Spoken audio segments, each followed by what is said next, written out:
Guys আজকে হোলি, আর আমি ভেবেছিলাম আজকে খুব এস্থেটিক হোলি খেলবো, এরকমভাবে একটু এরম এরম করে, ঠিক আছে। কিন্তু আমাকে ঘুম থেকে ওঠানোই হয়েছে হোলি মানে রং মাখিয়ে, ঠিক আছে, সেটা কোনো প্রবলেম ছিল না। বাট আমি ভেবেছিলাম একটু ভালো করে তেল ফেল মেখে মুখে তারপর একটু বেরোবো, কারণ আমাদের বিয়ে বাড়ি আছে। আমরা না হলে হোলি খেলতাম, ভাই হোলি খেলতে আমার হেব্বি ভালো লাগে, ঠিক আছে।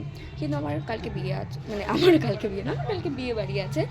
সো সো আমি কালকেই চুল শ্যাম্পু করেছি, আর আজকে হেনা দেবো, ঠিক আছে। এবার যদি কেউ চুলে আমার রং টং মাখিয়ে দেয় ভাই, আর মুখে যদি রং না ওঠে, ঠিক আছে, মুখের রং, তাহলে তো ডি এন্ড।